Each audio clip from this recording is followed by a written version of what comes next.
This is CGTN, China Global Television Network. In the year ahead, it is unlikely that we'll quickly shed off the challenges of 2022, skyrocketing cost of living, looming recession, the vagaries of climate change, conflict, and a fluid geopolitical environment. However, there is reason to be optimistic. The AfCFTA will be celebrating its second anniversary. A BRICS summit is coming to Africa. Activity on the Belt and Road Initiative kicks up again. More regions are set to be linked by road, rail, and sea, domestically and regionally. There are hopes the Tigrayan peace deal will hold, and the guns will go silent in the Democratic Republic of Congo. While similarly, it is hoped West Africa's men in uniform will return to the barracks. So this week on Talk Africa, we look at what lies ahead and ask the question, can Africa turn the corner in 2023? I'm Beatrice Marshall. Welcome to Talk Africa.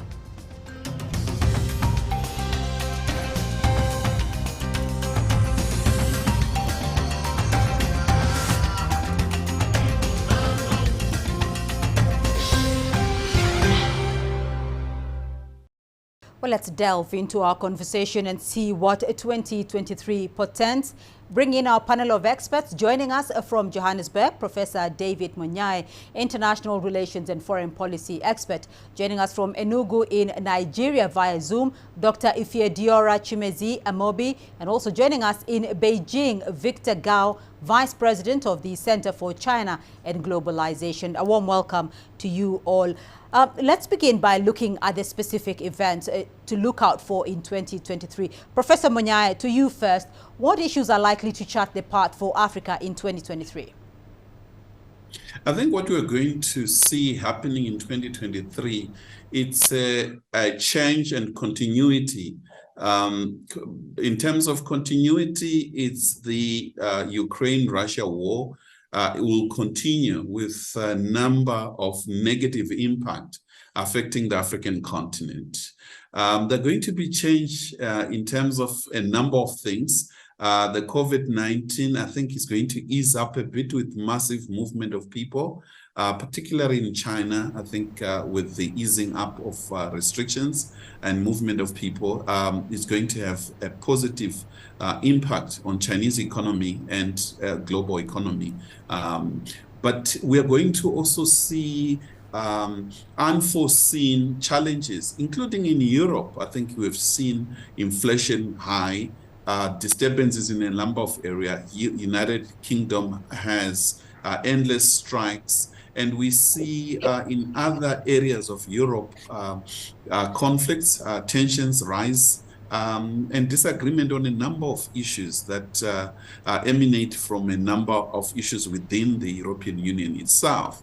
On the African continent, there will be more challenges. Mozambique, the Great Lake region, unresolved N23 challenges. And therefore, I think Africa will continue to speak with one voice and assert itself within the international community. Victor Gao, your view? The year 2023 will be marked with major choices for mankind. One is war or peace. The other is peace, stability, and development. Then the third one is technological innovation and breakthroughs. Now, I think David was absolutely right. The war in Ukraine is spilling over into many other dimensions, for example, and the year 2023 will be a very critical year to see how this war will end or will evolve or will escalate. Either way, it will have major global consequences. And I truly believe there will be no lasting peace in Europe if Russia is excluded, and there will be no lasting peace in the world if Russia is excluded. So somehow, somewhere, re-engagement with Russia need to be taken place. Now, secondly, there are many hotspots in the world other than the Ukrainian war. And I think mankind, including people in Africa, really need to focus on whatever we can do to promote peace and stability rather than, for example, become agitators for war or confrontation or conflicts. And in this way, I think we need to be very firm in promoting the world of multilateralism. Now, the second choice is peace, stability, and development and growth. Right. Because we know for sure without peace, you cannot have development, and without development, you cannot lift your people out of poverty. So I think all of us will continue to face with these major challenges. And as David also correctly pointed out, many countries in the developed world will be in a recession in 2023. The inflation will be long-standing, for example, and how the governments in these countries will sustain themselves and will handle all the challenges, that's a major issue for mankind. And also for developing countries in emerging markets, for example, how they can really see through this complexity and focus on really what matters most. That is development. Now, the third thing, allow me to emphasize very quickly, is the technological innovation breakthroughs, because we are in a period of time when technological breakthroughs will really play an increasingly important role. And there is a technological divide or gap between and among nations. How can we make sure that countries in Africa, for example, will be fully engaged with technological breakthroughs and will not be left behind? Because once the technological divide keeps building up, then it will be more and more difficult to catch up. So I think we need to level the playground as far as sharing technological breakthroughs are concerned with as many countries as possible in the world, so that all of us, mankind as a whole, will enjoy the benefits of technological breakthroughs. So quite a lot to expect there across the globe in 2023. Dr. Amiobi, what's your projection? For the continent of Africa, 2023 is going to be quite a challenge. Not much has actually been done to really, provide a lot of hope in terms of various countries breaking out of the poverty cycle. Economies generally are not going to grow much. The IMF, World Bank, and the African Development Bank, and some other multilateral institutions have already predicted an outlook for 2023 and into 2024 that's less than 3% growth. So we're talking about 2.5 to 2.9% across board, which is actually lower than what has been predicted in the past. What countries are witnessing today is an inflation that is caused not necessarily by their own economies, but by external economies that, are drawn into this either through, high transport costs, high cost of really getting the goods from where they are produced or where they are exported from into their own central economy. And that is actually, going to be a problem. But African countries, on the other hand, will have to really look internally. There's a lot of unnecessary spending. The typical African government and people in government actually earn, if you see their salaries and packages compared to what the average person, should earn, there's a lot of inequality of income across the continent. That will have to be addressed internally on a country-by-country basis in order to be able to, free up some funds into areas and into various sectors that require them the most. The political class, and that's a different area altogether, but that is something that has to be seriously addressed in order to really, ensure that that 2023, going forward, there will be, we will be able to manage our own funds and our own economies, a lot better. Let me come to you, Professor Monyai, in the meantime, because we saw a lot of geopolitical, realignments, if you could call it that, in 2022. How do you see the world re-engaging in 2023? I think we're going to see a continued agenda by Western countries to really stop China rise, through alliance building, as has been the case in 2022. You have UK, Australia, and United States. You have others, including Japan and India, on one hand, and you're going to have an increased pressure on the African continent not to do business with China and not to do business with Russia. And this has nothing to do with anything else other than competition that some of the Western countries are starting to feel. On the positive, I think you're going to see opportunities that come with crisis at the regional level, more infrastructure development and uptake, particularly in sectors such as agriculture. You're going to see more activities in that area and the lessons learned.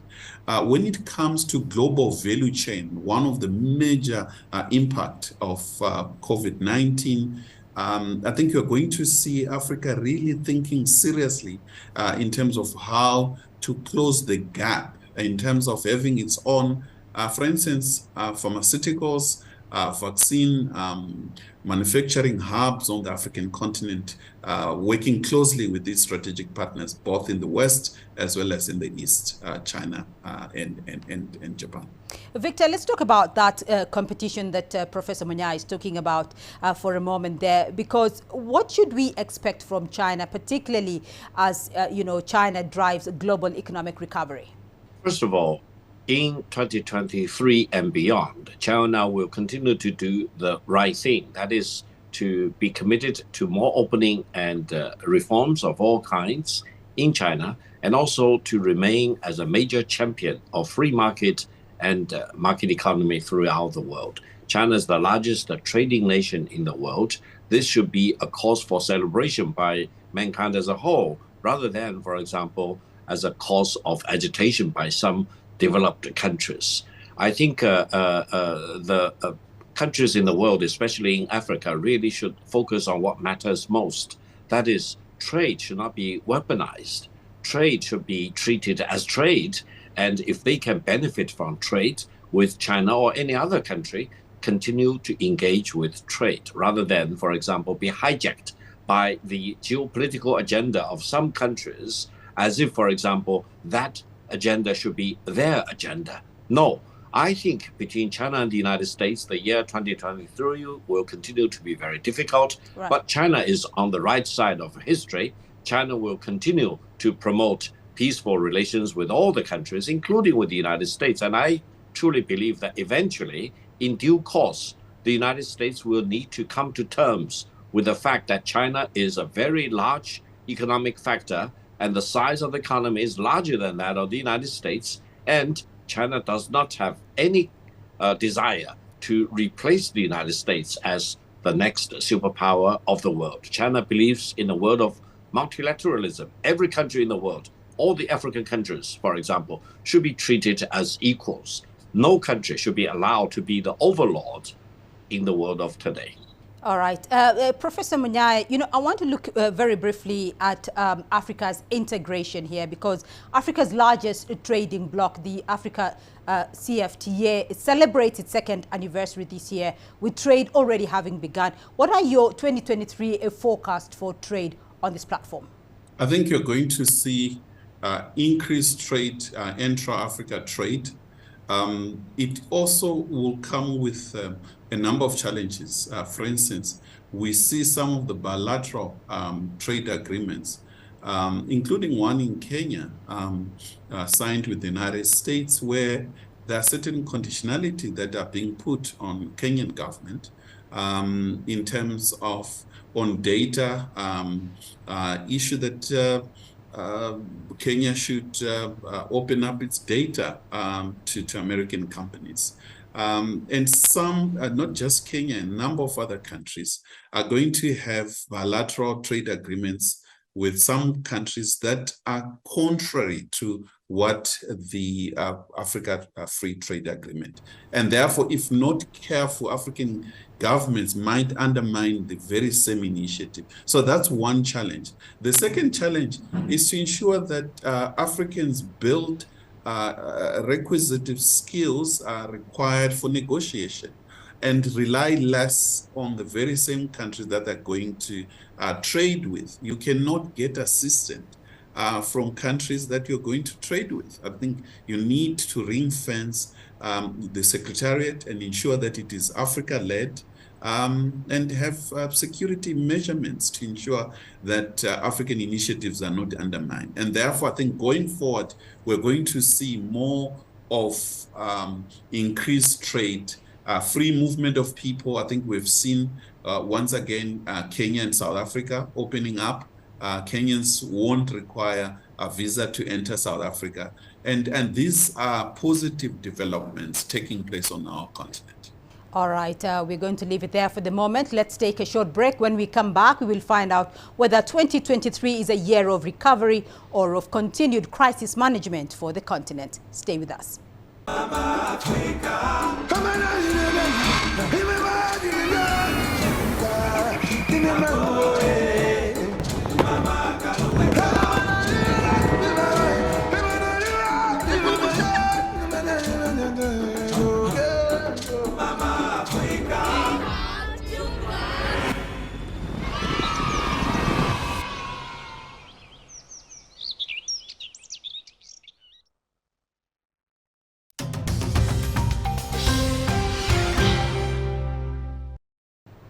Welcome back to Talk Africa. Let's continue with our discussion. Still with me, joining us from Enugu via Zoom, Ifeadiora Chimezi Amobi, and joining us from Beijing, Victor Gao. Thank you for staying with this conversation. Well, Victor, you know, we talked earlier about the AfCFTA. Well, the CFTA is tying in with the activities of the Belt and Road Initiative in Africa, which is now expected to rebound as it marks its 10th anniversary. How effective has BRI been in Africa? How is it helping to resolve the transport infrastructure problem on the continent? This is a very important question. From the global perspective, if you look at Africa, Africa is actually a very fragmented continent. Why? Because there are no continent-wide connectivity projects linking, for example, from South Africa all the way up to Egypt, or across the northern shore of the African continent, or along the western coastline or the eastern coastline of Africa, or, for example, from the east coast to the west coast of Africa. I truly believe that the BRI project, focusing on connectivity, will be a major breakthrough for African countries. And now there are other countries like the United States or EU, for example, they also want to talk about connectivity. I think this is not a zero-sum game. If any major countries want to participate in helping the African continent in beefing up their connectivity, be my guest. Everyone should be welcomed. However, the danger is that there are countries which keep talking about connectivity, but their real aim is geopolitical rivalry with China. And this is not in the best interest of the African countries. I think for the African country, they need to realize there is an urgent need to beef up connectivity of all kinds throughout the continent so that your resources and the manpower, for example, can really command a higher premium in trade, not only within the African continent, but with all the other continents. And this is the better way to achieve modernization, industrialization, and improved, strengthened manufacturing capacities. So I think between China and African countries, there will be a lot of very solid, substantive, concrete things we can engage in. We do not want to talk about politics per politics. We do not want to be hijacked by geopolitics, for example. We want to focus on what really matters for the African countries and the African people. All right. Dr. Amobi, I want to get your view on African elections, because you talked earlier on about the implication of the economic situation on Nigeria. Let's take a brief look at Africa's politics here. Elections are expected in a number of countries, including the DRC, Liberia, Sudan, Zimbabwe, and of course your home country, Nigeria. Going by the way elections have recently turned out on the continent, how are these elections likely to play out, and what geopolitical undertones are likely to play out here? Geopolitically, it has been been less about issues and more about tribal, religious, leaning, and so you have you have that cut across, and it's not going to be very, very unique to Nigeria alone. The elections itself are going to be driven more by, sentiment more than anything else. People from a certain part of a particular country, even here in Nigeria, where have a tendency to vote for people from their own areas, regardless of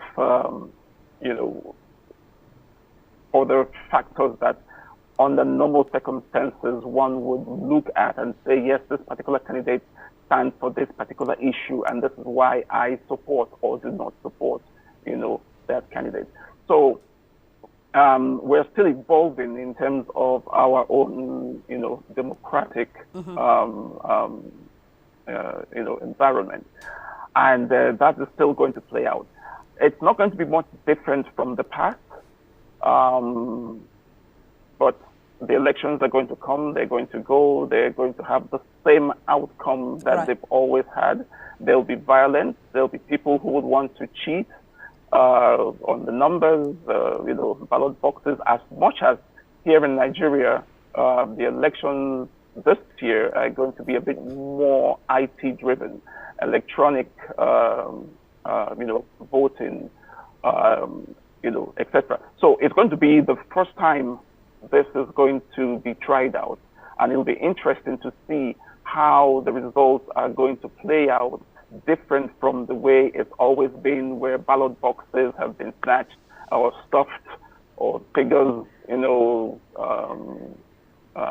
falsified, and results announced, and then there are riots because people disagree, and even candidates disagree amongst themselves, and then it goes to court, and it's all long played out thing. So it'll be interesting to see how this new system, what we call the BVAS, the BVAS system, is going to really be a game changer in 2023 for Nigeria. All right. Victor Gao, I want to come to you briefly on geopolitics and China's position here, because China is on course to economic recovery to above pre-pandemic levels, with the financial services firm Morgan Stanley projecting actual growth at 5.4%. So how will China's recovery here drive global economic recovery? I think a 5% growth or 5.5% growth for the GDP in China 2023 should be a very much assured. Whether it can be higher than that, it depends on what exactly all the companies, the society at large in China will conduct themselves in the new year. Now, China's growth is very much two-dimensional, both domestic as well as international. And I think the continued contribution of Chinese economic growth to the global GDP growth in 2023 will be minimum 1/3, as originally being the case for all these years, but also be above 1/3, very much close to 40%. Why? Because many major developed countries are going to be in major recessions. And they are not only not enjoying very high growth, but barely positive growth. And some of them will probably suffer negative growth or contraction of their economies. Therefore, I think how to size up China in 2023, how to see China as an opportunity rather than, for example, a problem, and how China can re-engage with as many countries in Africa as possible, especially focusing on connectivity and also assisting African countries in industrialization, improving their manufacturing capabilities, etc. This will be a crucial thing for China in the world, as well as between China and the African countries. We are very optimistic about 2023. All right. Dr. Amobi, as we wind down on the program, I want to look ahead at the potential challenges that may lie ahead for Africa this year. What should the continent prioritize? Education, capacity building, cooperation, infrastructure. Education, because, without that, no matter what we try to do, if we don't have the right capacity then we will never achieve that objective. Infrastructure, and this is actually where countries like China come in. The BIR has been the initial proposal that we have all looked at as a model, everything else that will come, whether it's coming from, from other parts of Asia, whether it's coming from, the West, or so on, will have to be, looked at critically. And, going forward, these are things that we just have to, look at and see what is in the best interest for Africa and the people of Africa. It's not, Africa is not a playing field. Africa is not, we're not pawns on a chessboard. Right. We're actually a people, we're nations, we're individuals that really want to also, live in a better world, and be part of, tomorrow's world, technology-wise, education-wise, exposure-wise, and be at par with every other, nation or community in the world. Yeah, and so those are the areas that we should be looking at and partnering with the best, the best offering that is a win-win for both us as well as the people bringing that offer to the table. So, Dr. Amiobi, let me get your final thought here. Looking ahead, in your view, will 2023 be a year of recovery or of continued crisis management in Africa? 2023, at least for the most part of 2023, we're going to be recovering from 2022. The war in Ukraine is still on. It's still ongoing. It will still go on for the next, 3-6 months, if possible. So we're still going to be faced with the same issues of, food security, of high prices, of, immigration, conflicts, etc. I don't see that going away within 1 year. And that's why I said it's going to be, a continuation of the crisis. But we will deliberately ensure that the impact of that crisis is minimized as we go along until we now come out of it. It could take another 2-3 years. It could actually take quicker than that. But the fact is that we have issues that we have to resolve. We have a vast population. We have a huge army of poor,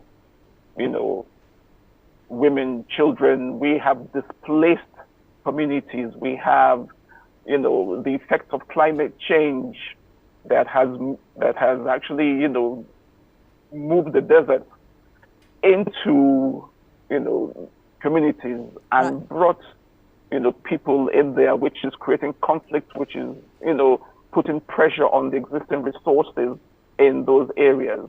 And those things are not just going, they're not just going to go away within 1 year. It will take a while, but we will eventually address all those things. Indeed. Thank you very much. Well, that's all we have time for on this edition of Talk Africa. A big thank you to our panel of experts in Johannesburg, Professor David Monyai, International Relations and Foreign Policy expert. Joining us from Nigeria in Enugu via Zoom, Dr. Ifediora Chimezi Amobi, and also joining us in Beijing, Victor Gao, Vice President of the Center for China and Globalization.